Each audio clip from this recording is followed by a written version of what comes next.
So it's my pleasure and privilege to introduce Angelique Grant, Senior Consultant with the Aspen Leadership Group. And Angelique is going to moderate our session, Diversity and Inclusion in Advancement, Changing Behaviors and Outcomes. Angelique, thank you so much. Thank you. I didn't have to turn the mic on. You control that. Thank you for doing that, because we were over there saying not so great things. I'm just teasing. Thank you for that introduction. So welcome, everyone. How are you enjoying it thus far? It's awesome.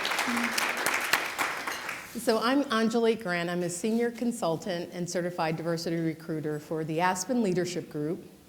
And we are a executive consultant search firm, right? And we also conduct talent management consulting as well. So we're located nationally. I'm in Miami, Florida with Keith. So it's very apropos for this conversation, by the way. And we're located across the country in North Carolina. My colleague, Greg, raise your hand. He's here with me. Yay, stand up. And so again, thank you for having us. This is my first time attending Leading Forward. One of the things that I've noticed here is that I love the energy in the room, right? Very engaging conversations in terms of the exchange of ideas, the spirit of innovation, and then also the desire to push our profession forward and grow in healthcare philanthropy. As former fundraisers ourselves, meaning my team at the Aspen Leadership Group, we've learned that success and satisfaction in your advancement career will depend on three things. One, the choices that you make in your career path. Two, diversity, equity, and inclusion, which influence the culture you build and the fundraising performance. And then also three, the impact of philanthropic partnerships, which we heard about earlier. It's a great presentation, by the way. So number two for us is especially important. That's diversity, equity, and inclusion. Because we believe that an organization's capacity to reflect and respond to the diversity of our society truly and profoundly impacts the ability for us to fulfill our mission. So that's why we're here today, right? Not only are we here to talk about diversity, equity, and inclusion, but we're here to talk about the inclusion part of the diversity and equity. Because we oftentimes focus on the diversity piece, but we all need to also understand that if there's no inclusion, where are you going to get the diversity and equity piece from, right? So I'm proud and honored to introduce Keith Tribble, my partner in crime here today. Are you ready, Keith? Yes. One of the things, let me take a step back. Aspen Leadership Group, we're partnering with AHP with their DE&I efforts. And this is the beginning of that conversation. It's perfect that we're here to start this with this conversation. Right? A part of it's going to be today's conversation, a webinar, a white paper. But as you've recognized and have acknowledged that our society is changing tremendously, whether it's diversity and gender, LGBTQ, age, classism. Our conversation today is to address it all. Religion, it's not just about black and brown. So I do want you to understand that, right? We talked about the millennials. I know there's like 3 or 4 of them in the room. And we won't single them out, which, by the way, they don't like to be called millennials, for the record, right? But it's a growing generation where in only a few years, a lot of your teams and organizations are going to exist, lots more millennials. So if we don't start now, we have to start somewhere in this conversation. And this conversation is built for everyone, regardless as to where you are with your DE&I efforts. Again, women in leadership, and defining it very broadly. Okay? So we have Keith here, Keith Tribble. I feel this is a setup, I don't know. Who is the CEO and president of the Jackson Health Foundation, thank you for joining me, who is the largest public healthcare system in the country. It serves as the teaching hospital of the University of Miami and Florida International University. And Keith is in his 5th year, whereas prior they were only raising about $5 million annually. And now he's grown it to doubling that and looking at tripling that. We discussed some 8-figure gifts that are coming up down the pipeline. We won't share names or anything. No, won't do that. No, not at all. But one of the things you have to understand about Keith's background is, prior to joining the Jackson Health Foundation, he served as the executive vice president and director of athletics for the University of Central Florida. Right? Here's some hmms. In addition to serving 13 years as the CEO of the Orange Bowl organization. Talk about diversity now, right? I've been there. Been there. Yes. And talk about teams. This is an Yeah. awesome person to talk about diversity in teams. All right. So before I go into questions for Keith, we agreed that this is going to be a very Yes.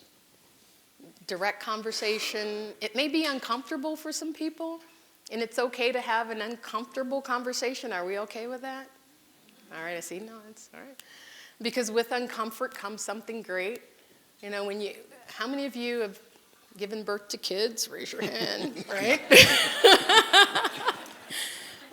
That's very uncomfortable, right? But comes something beautiful from that, right? The conversation about DE&I, we oftentimes think about race and ethnicity, and we're living in a racially charged society. So let's address that, and that's okay to talk a little bit about that. But with the uncomfortableness of pregnancy, with the uncomfortableness, we all had to drive. We're uncomfortable learning how to drive, but we all learned how to drive nicely, right? We all had to get on a bike, and then we started. So that's where we want to start with the conversation. So what we're going to do is I'm going to ask a couple of questions, and then at the end, we'll take questions from the audience. And then we want to truly lean in a little bit more and embrace this conversation from varying levels. Because of time, we're going to touch on a few things, but as you can imagine, we can talk about this all day, right? Sure. So to start off, so with Keith, I've given a little bit of background about him. Right. Would love to start off by sharing, why is diversity important to the Jackson Health Foundation, and why should it be important to others in healthcare organizations?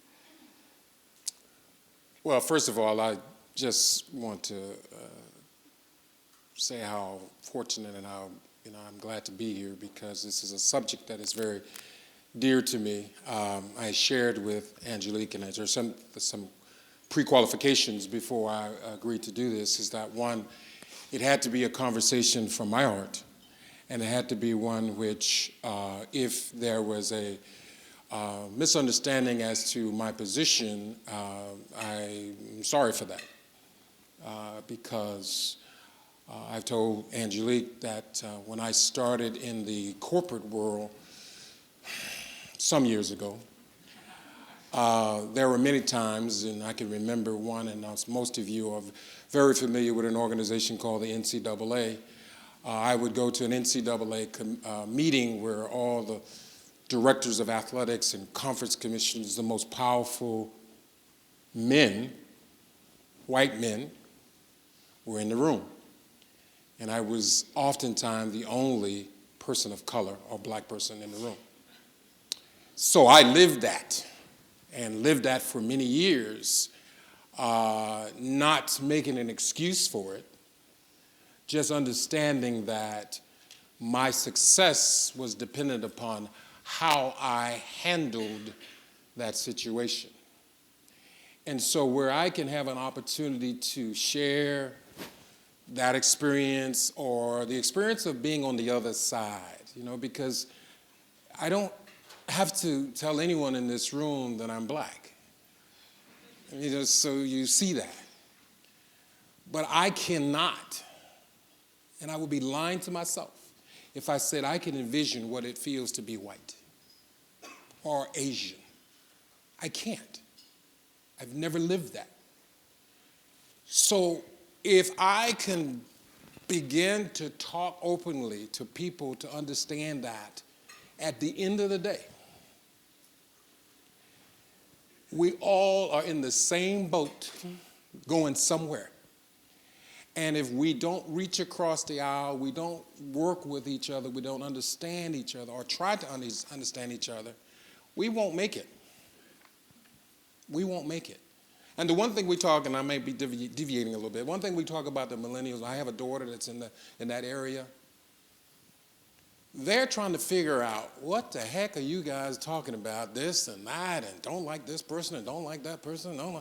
You taught us that we needed to do this, that we needed to do that. They are a byproduct of all of us. They took a little bit of your parents and my parents and you, and that's what we have today. There are certain things we all don't like about what they do or not do and all that kind of stuff, but if you really sit down and listen to how they really care about each other and how they believe that you're my brother, you're my sister, you cut, you're going to bleed red. That's just going to happen. You're not going to be blue and somebody. They understand it. So the times when I can talk about that, I will. Why is it important to Jackson? Because as Angelique said, I've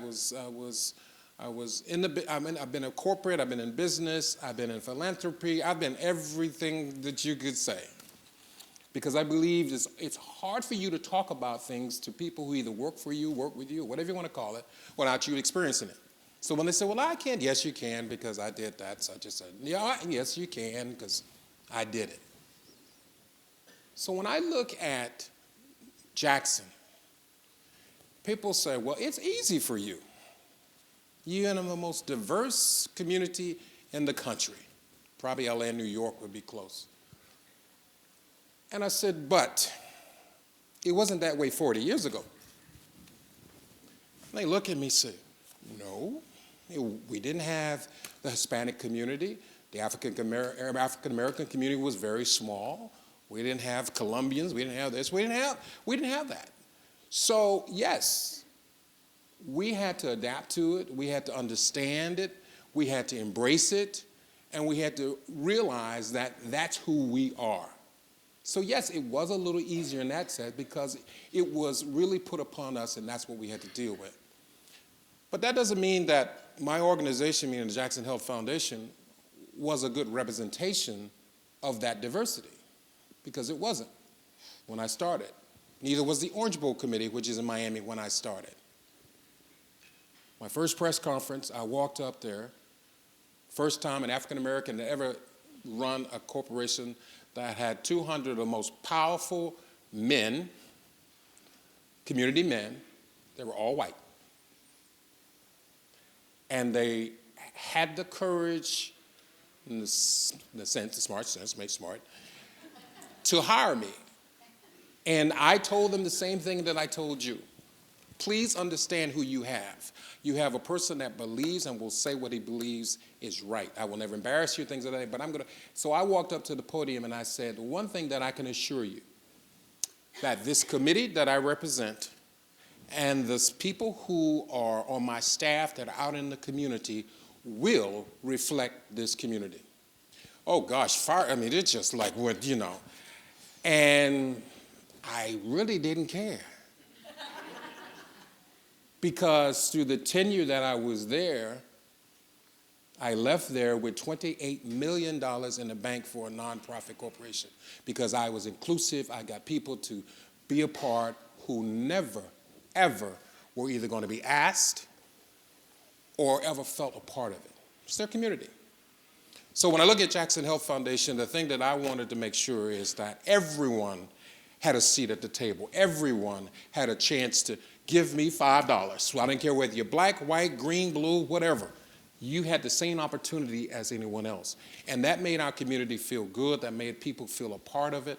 We're a safety net hospital. We service the people of that community. It is important for my community. It's important for the people who come around the world for world-class health care with the University of Miami doctors and so forth. And so at that point, it's a no-brainer. And people ask me, well, we don't have the same situation you have. In my neighborhood or my community, we're not as diverse. Well, diversity, as Angelique said, is not just black and white or people of color. It means LGBTQ, it's disability, it's a lot of things that are covered under that whole making sure that we have diversity. So every community has those aspects. And as you look at your staffs and you look at your boards, I think it's important because those of us and all of us, baby boomers in here, the generation that we have raised, they're quiet now, but they're going to move us to the point say, that's not the way we're going to do it. And we either have to get on the train with them and accept it and be a part of helping them make it better. Because one thing I want to make sure that at the end of the day, that when I say it's all, when the good man say it's all done, I want to say I left this world better than it was, while I was here. I know that's a long way to say it, but I wanted to passionately just tell people where I was coming from, and I think you got a series of questions there. But no, I love it. Yeah, and you started with being proactive or reactive, right? You build it before you need it. Because some of us, you're noticing that things are happening in society in terms of, okay, now we have to get a DE&I plan before some incident, or, we're also talking about the Me Too movement when we talk about diversity, right? We've worked in this advancement and development world where it's female-dominated. AHP just recently published their survey, and what percentage of women do you think represents advancement and development professionals? What percentage would you say? 70. You're close. We're at 73% female, 25% male. Members of AHP, right? So when we start talking about diversity, then our examples can also shift a little bit based on that conversation. Right? And then you also mentioned boards. Right. To your point, we're in Miami. It's the capital of Central and South America, sometimes people say. How hard could it be to get a diverse fundraising board? Because according to BoardSource, there is about 90% of the boards across the country are non-diverse, right? And this is a 2017 study. It's Leading with Intent, 2017, and with 27% of the boards identifying as 100% Caucasian, 100%, 27% across the country. So talk to us a little bit about boards, because there's a lot of governing boards here, and I know there's some board members in attendance. So how are you able to diversify your board? Well, as I said, we're not there yet, but when I got there, we had a board of 30 people, 30 individuals, and it was heavily female, heavily Hispanic, and African Americans were very limited. Out of the 30, I think we had one.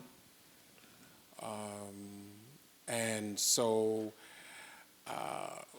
if you look and flip side of the hospital itself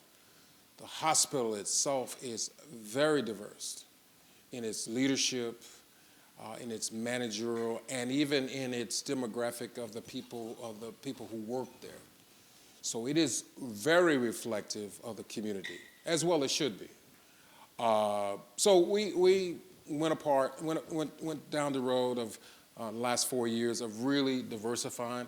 We have term limits on our board. I purposely, with our chair, let people roll off. So we're down, I think we have 15 now, and we're going to build it back up. And we are intentionally going after certain individuals, certain people, certain diversity to reflect. Because it does mean a lot when you're sitting in my position as the CEO of the organization and you're talking about broad range of philanthropic interests or individuals, and you see the pull through from someone that may be Hispanic and an African American and an Anglo, and they know the same person, and they are able to collaborate together and coming from different sides of the track or whatever, but yet understanding that same person, and it makes the donor feel that he's got this wider connection. He didn't realize that all three of these people were connected. Now he or she feels, oh, well, this is good. He's known my friend here. And so they have seen the difference in bringing different perspectives to the tables. Just like I said earlier, unless you walk in another person's shoes, especially if they're a different race or ethnicity or whatever than you don't realize it. And so I think I've seen the board members that we do have that have come on, and the board members, and obviously, you guys have got a little snippet of me. I'm going to get people who have the same sort of passion about what we do and could express themselves. And then at the end of the day, we walk out the room unified. There's nothing wrong with having your expressions, talking about issues, being passionate about it, but you got to come to a point in a group that you all say, okay, this is what we're going to settle on. Well, let's move forward. You can't win every battle. And so my board I'm purposely shaping that way with our chairman, that it is a diverse and has representation from all sectors of our community. Because, whether we like it or not, or whether we want to believe it or not, people in your community, whether it's your donors or potential donors or whomever it is, they look and see who you are and who's representing you. Because the first thing I get sometimes, people say, who's on your board? Who's on your board? And you would say, why would they care about that? Well, they do care. Because if it's somebody they can relate to, whatever sector it is, you have a better chance of them spreading the word that you are doing something that's very, very, very good in your communities. Well, there's a myth that diverse donors do not exist, and that you can solicit all donors of all demographics the same. And you shared a story with me about that. Would you hear Well, surely. I can tell you for a fact. I'm going to use two in particular, Hispanic community and the African American community. And I hear these stories a lot because people will say, well, the Hispanic community they're not, big donors, they're not in philanthropy and so forth and so on. And they say, well, African American community, I just don't, And so I asked them, I said, well, have you ever asked? I can tell you 9 times out of 10 the question comes back, no, I've never asked. Well, the Hispanic community and the African American community, just like every other community. I'm sure you don't wake up in the morning in your various, whether you give it to your church or your institution or even the institution you work for, you don't wake up in the morning and say, I'm going to write a check this morning to my organization. Does anybody do that? If you do that, please raise your hand. You wake up in the morning, you say, I'm going to give money to Red Cross today. I'm just going to write that check. Now, if Red Cross were to call you and say, Ms. Smith, Mr. Jones, would you be interested, would you consider giving a gift to Red Cross? I was thinking about Red Cross last night. Yeah, okay, well, I'll come down. No, you can go right online, you can go to the app and go ahead and do it. So, and so when I tell people that, they look at me and they say, I never thought about that. We have an incident, in fact, a more recent incident than I shared with Angelique. I had a group of young ladies that, and obviously I'm in this case because as I talk about this, you must know that it's real, because I have an organization that probably just never went after anybody other than people who were high wealth, point blank. And don't get me wrong, I deal 75% of my time with high wealth principal gifts. But I realize that high wealth principal gift person some 60 years ago was a $100 a month person. And if I ignore that $100 a month or $2,000 or whatever it is, I will be making a mistake. So I want to make sure everybody has an opportunity. So I invited some ladies, African-American ladies, that everyone said, they're not going to do it. So we did our wealth screening on them, and they were just like most of us, good jobs, doing well, and so forth. And I got to talk to them about it. Never had ever considered giving any money to Jackson at all. Zero, zilch. Didn't have crossed their mind at all. They left after the meeting we had. I took them to the Miami Open Tennis is happening now. I took them to the tennis match. We had a good time. We had some adult beverages, and they were telling stories. One lady, her husband is a former professional football player. Their net worth is $75 million. She is not on anybody's radar. She hasn't given to anyone. And the reason she hasn't, because no one asked her.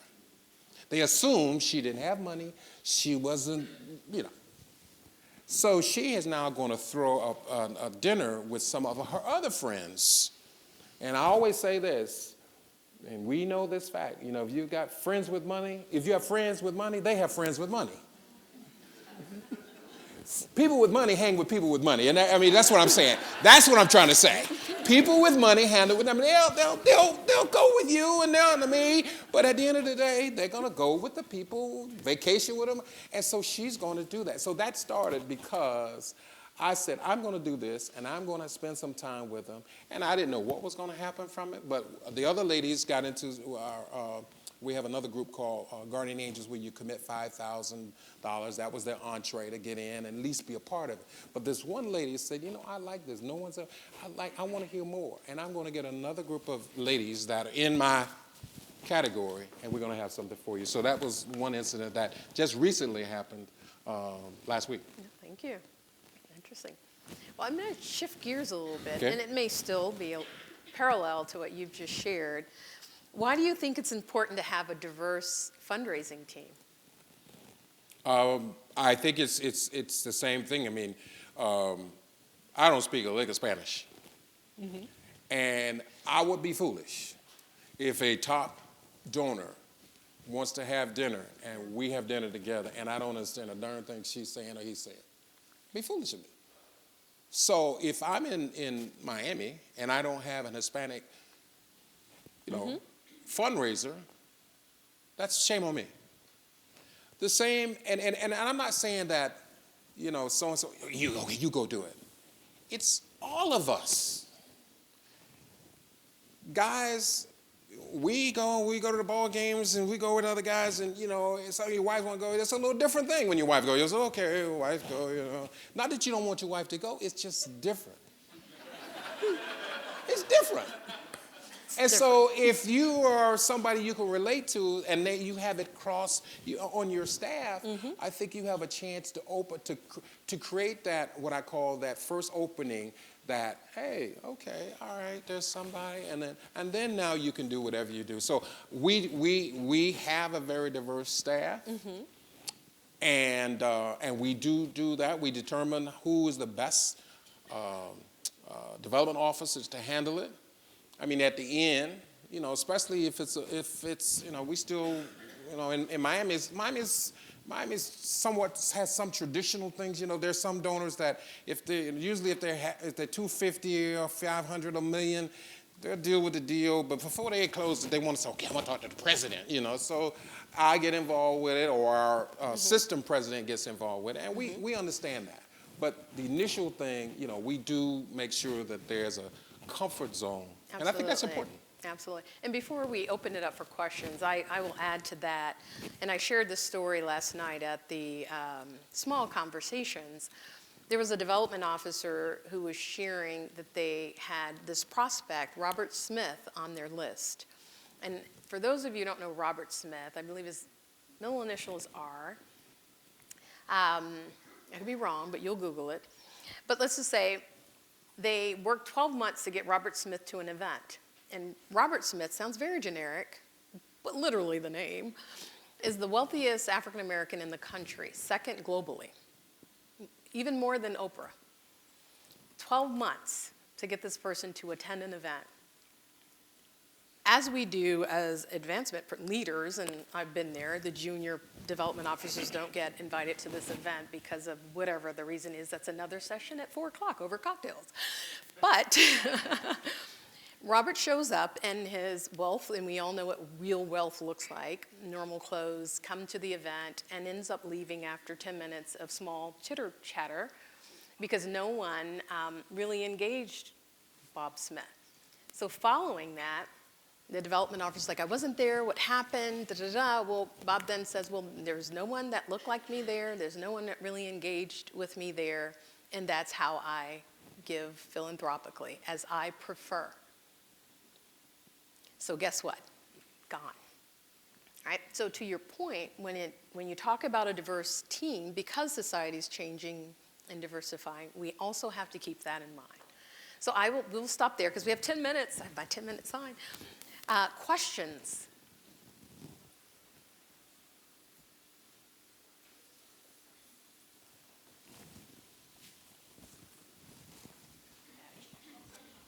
I don't know why we all didn't just laugh at that exchange right there. I get asked a lot as the head of AHP, what can we do to attract a more diverse team within our philanthropy teams? How can we go, for example, to different organizations to recruit? How can we figure out how to engage a broader audience than kind of where we've always gone before? So as you started thinking about doing that with your own team, how did you take those steps? Or Angelique, if you've got advice as well, I think there are a number of people in the room who would be grateful to hear it. Well, I'll take a stab at it, and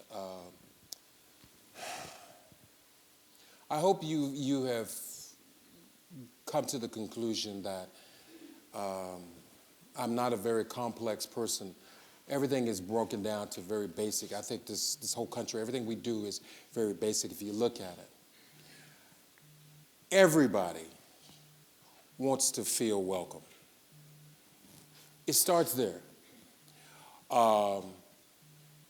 When people who represent various, whether it's people of color, whether it's LGBTQ, whether it's disability, whatever it is, when they see people in a group that look like them or reflect their values, they tell other people, and then they tell other people, and then that's how it grows.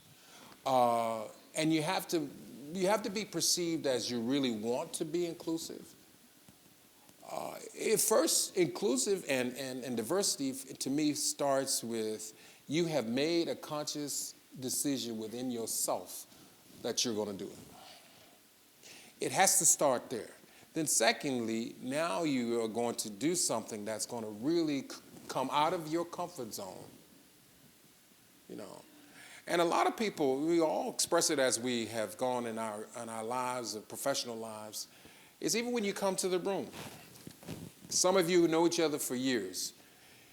You come in, you see each other, and you might see each other at this event every year, and you come right together, you see each other. You don't know anybody on this side that's been there too, because we have a comfort zone with those people that we've been with and so forth. And I purposely, you know, Angelique might be the only person that I really know in the room. I might have, you know, I've met some other people. It's easy for me to go and just sit with Angelique. And Angelique, no, I purposely didn't sit anywhere close to her, because I want to be able to get out of that comfort zone. I'm just with the people that I know and meet other people and share some of their stories, and I share stories, and I think it begins there. There is no magic pill. If there was a magic pill, but when people see your effort, especially people who feel they may not be wanted, and that's not true. I'm not saying it, but that's how sometimes people feel. Maybe they don't want me there. Maybe I don't fit there. And I think when you actually go out and do it, and the only advice I would say is never go after an adverse group with I forgot the term they use, that they see you coming. Wow. I mean, because then they say, well, what are you trying to do? You know, we need more. I mean, it's how you really approach it. You be honest. Be very that you're doing it for the right reason. Then I think it will increase. For a fact, I have never, you know, I knew about AHP, and no one ever said, hey, you need to go to that. You know, I see. I can imagine how many I get a day. You know, people kid me. I say I get 1,000, 1,200 emails a day, all kinds of listen to this, and I, you know, go through it. But now I have a different feel about the organization. And so those who I know in the industry, I would say you need to be there. And I think that's how it starts. And people look at, because, I looked at the chart and saw how many were men, women, African Americans, Hispanics, I looked at that. And because that's who we are. Look, whatever this country is going to be, it's going to be. We can't stop it. We can't stop what we have created. We all in this room are a part of that. So we've got to find a way to make sure everybody is a part of the success that this country gives everyone.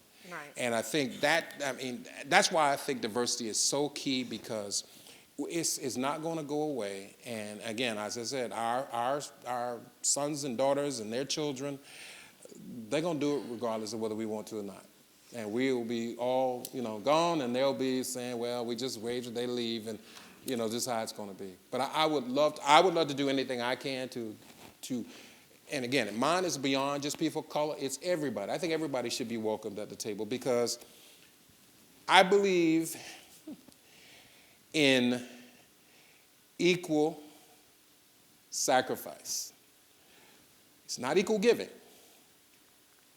If $5 is all you can sacrifice, that's yours. If it's $1 million, and everybody should have that opportunity. And I think whether you black, white, green, blue, gay, straight, or whatever, people want that, especially for the causes we're talking about. Healthcare, between church and healthcare, okay? And I know in our community, and I was at a convention maybe 2 years ago, and there was a lady doing a presentation. She said, at the end of the day, she said, one of the top groups that gives the most money a year is African Americans. Everybody in the room just laughed. They just didn't understand that. Why African Americans? Well, no one was thinking about church. My grandmother, she would give 10% of, I don't care if she had $1, she was going to give 10% of. Well, and then the research has shown if African Americans give to their religious organizations, they have a higher probability of making a major gift. It's been proven. Yes. And all of it's because some of them have never been asked. Right. Well, and then I also wanted to add to that, I think a part of it's unconscious bias as well. We all have biases, right? Yes, that's real. Every one of us. Like, right? It's not Florida Gators. That's Gators, no. But we all have it. It's not your fault, and it doesn't make us bad people. We all have it. It's not our fault. We like to hire people who look like us, walk like us, act like us, period. Right. So it's removing that unconscious bias when you're going through the hiring process. And when you're building relationships, to Keith's point, when he was saying, coming in the room, connecting with others who don't quite think like us, right? It's like having yes men and women right there along with us the entire way. You want to kind of change that, because you're changing the way that your organization is approaching philanthropy completely. The other piece is, when you're recruiting, look for others in the community. They don't have to have, higher education experience or healthcare experience. Broaden that. And even those with transferable experience. When I was at Florida International University, 60% Hispanic, we had one Hispanic frontline fundraiser. Right. A shame. Out of 50 people, I'm like, seriously? So hiring 2 from other community organizations, putting a 360-degree support system around them, and making sure that they're successful, because clearly they can fundraise. They just haven't fundraised in higher education. That's a way that you can apply it. And also being transparent. Again, Keith had mentioned that. You don't know what you don't know. And we're not going to pretend that we all have DE&I strategies in our organization, but that's more the reason why you want a diverse professional to join your team. And just say it. We don't have the answers, but I'd love to have you come and help us get there. We have an inclusion council, and we're working towards ABC, X, Y, and Z, and we wouldn't be able to get there without you. And leave it at that. There's no, smoke and mirrors, we're this and we're that. No. And being very inclusive in the process in terms of recruitment. And then in terms of retention, having transparent and stay conversations as well as to what can I do here to help you to stay. So one other quick question, I think will be okay. So I think you just answered it. I was going to ask, in your recruitment procedures, do you say, okay, we need someone from this type of community, and then hire someone from the community and train them up? Is that? You can. But it is illegal, I'll just say that, on some point, you know what I mean? If we start saying, okay, I need to hire a black male in this area or that area and not interviewing others. But what you need to do is come up with a rubric when you start interviewing. These are the skill sets that we need. So search committee, let's focus on these skill sets. And if we're able to focus on the skill sets, whether they came from, you know, the Cleveland Clinic or Duke University, we're not looking at brands. We're putting the brand name aside and looking at what is going to help our team be stronger, because you're filling the gap, just like we do with our boards, right? We've developed, you know, you develop grids. And I know Keith has done that as well, in terms of you need someone in HR, you need a legal person, you need a marketing person. It's the same thing with our teams to make it really comprehensive so we can be fully, you know, performing at that point. I think one of the things, and I'll say to just sort of response to you, is that it is a science. It's really, you know, paying attention to what it is. And I would never advocate, you know, because I know there, when people talk about diversity, the first thing that comes to mind is ethnicity, you know, race, you know, black and white. And that's a big component of it, but it's not the only component, because I don't want people to think that if you're in a community that, and we have communities that, just like we have communities that are 80% African American, we have communities that are 80 and 90% white. I would say, if you're saying, okay, well, I'm 90% white and I'm going to find me an African American, no, that's not going to be what you need to be focused on. But there are other things that we be focused on: LGBTQ, disability, Economics. Yeah, you know. So there are other things that, because your community, I know within that group has that. So, and then those people who affect, they will recognize those things. But the one thing that I do say, and even though a community may not be that way, you also need to be at the front end of knowing that. I guarantee you that the folks in Virginia didn't realize that one day there'll be a lot of Hispanics living in Virginia, or, you know, in Minnesota there'll be, you know, Samoans living there. So communities will change, and you have to be able to change and reflect that, because if they're living in your communities, especially I named Virginia and Minnesota, they have some wherewithal. They've done well. They've got a piece of the American dream. And so they're able to now to feel grateful for what this country has done for them. And they are viable candidates to say, okay, you have an opportunity to show your gratefulness. So I always look at it from a business aspect of it, is that everything I do is how will that deliver my message of providing for my community, but yet still giving people the opportunity to feel good philanthropy-wise. Yeah. And when I put those two together, that's generally how I make my decisions on how we move. And with social determinants of health being a big piece of what we're talking about in healthcare, you don't want to leave engagement and philanthropy on the table because of the diversity piece, right? So either proactively or reactively, wouldn't want to see you have to respond to it in a reactive manner, but also keep that in mind, because we're all starting from somewhere and at different places. There's no best practices when it comes to diversity. It's just your practice and what works for you.